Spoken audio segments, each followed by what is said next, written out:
the most important aspect of a country is order.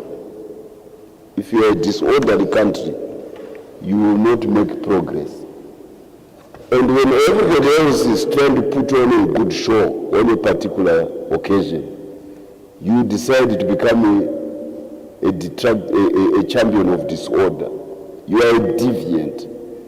So if you are a deviant, you've got to be dealt with in the commensurate way, which is to put you in jail so that you don't create a side show which takes attention away from the event. I'm a king.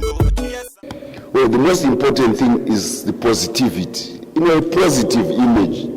Remember, we have suffered so much in the last 2 decades from being considered a pariah nation, a nation which is a candidate for regime change, a nation which is a candidate for political turmoil, a nation which will only get salvation when puppets of the post-colonial order who exists in the formation of the CCC amongst our populace have taken over. We're being told that only can once the infantile God is in it, Chamisa is in power, then Zimbabwe can have salvation. With President Mnangagwa being the ultimate representative of a collective of 16 nations, which are some of the most endowed in the world in terms of resources, it's a good thing. Who is their chairman?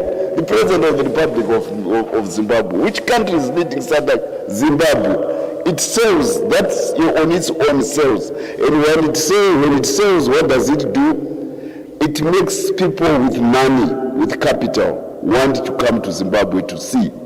So we want to build on the symmetry, the success of the symmetry, to continue to project Zimbabwe as a country which everybody wants to be associated with. Tourism, business people, technology transfer, innovation, all these things. You'll be surprised, there are a lot of companies from India, from China, even from America, who are now looking at the brain power of Zimbabwe in terms of artificial intelligence.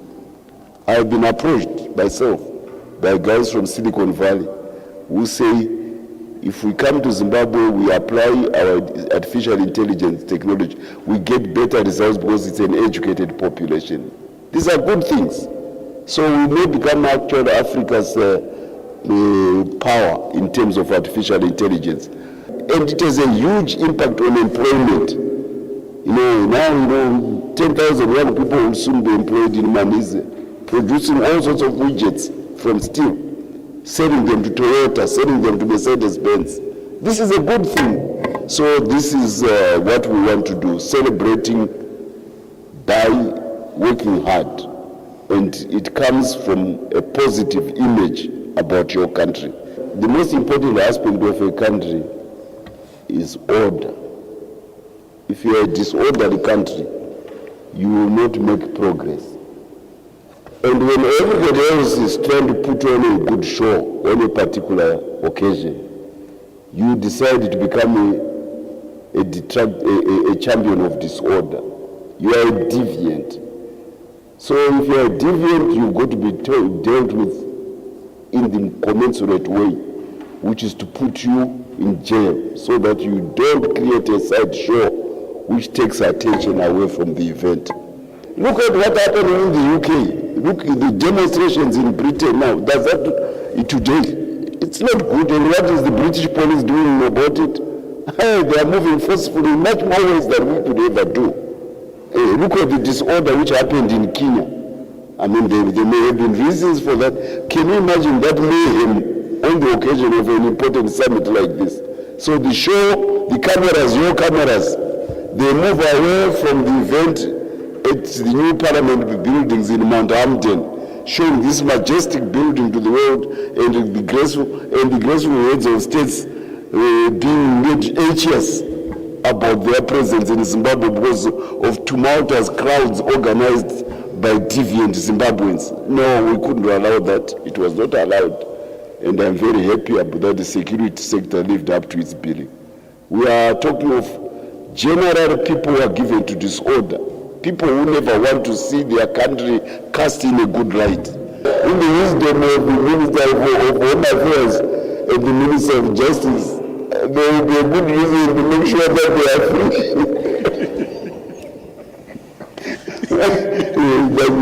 Why keep them in jail when they fail? You don't punish failure by rewarding it with incarceration. No. With continued incarceration. You don't reward failure by rewarding it, by according it continued incarceration. There's no reason to do it. The foreigners are gone for whom they trying to misbehave. There's nobody to watch them. There are no more cameras from you guys to cover them. So they will probably be freed and there will be nobody in the jail. There will be no camera that day as they are coming out of jail. Those who profited most from the colonial project, Anglo-American, the company which used to run Southern Africa, it inherited from Cecil John Rhodes. It cannot get over the fact that it used to be, Rhodes used to be actually the main giver to Zimbabwe as Rhodesia. There is nostalgia for the time when they were in charge of African minerals, and they were the colonial horse riders, and the horses were Africans. They cannot get out of that frame of mind. They are the ones who support a panoply of various NGOs. They fund them from their ill-gotten gains of the colonial era under the rubric of the Brandeis Foundation. We are now the government, the department, the industrialists of South Africa are flocking to Manise. Why? Because we'll be producing world-class steel for the global market, for the regional market. So the downstream industries of the South African car industry and various other steel fabricators, they are now coming to Zimbabwe. They are paying. Zimbabwe is going to become the maker of steel making in the region. We were happy the other day, the American ambassador, the new American ambassador, was saying that she is here to make sure that American businessmen come to Zimbabwe and invest. We want them to join the Indians, we want them to join the South Africans, to join the Chinese, all of them to come to Zimbabwe and put their capital so that it can earn quick profits from the hard work of the most organized and disciplined and educated labor force on the African continent, which is Zimbabwe is offering. The word quickly spreads among businessmen that if you want to become a successful businessman, go to Zimbabwe. And this is exactly what is happening.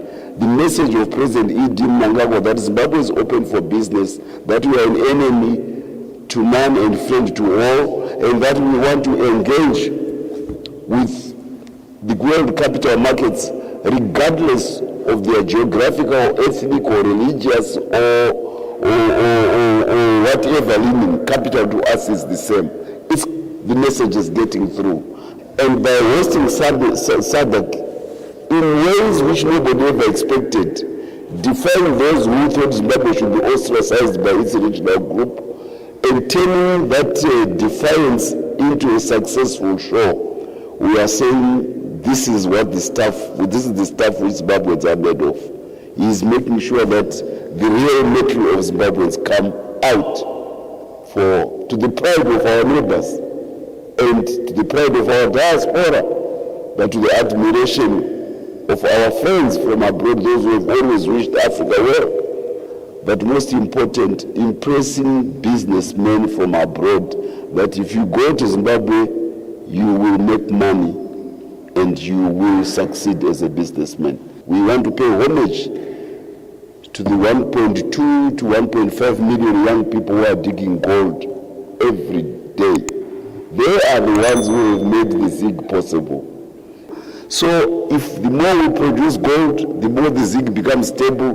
But what does it do? It also brings stability, prosperity to the people of Zimbabwe, because 1.3 million young miners at 3% per family before, it means gold is only touching about 4 to 5 million Zimbabweans every day as those young people. This is when we said we recover our resources, the land, this is the end product. Young people digging gold and giving Zimbabwe a current stability which not even America can challenge.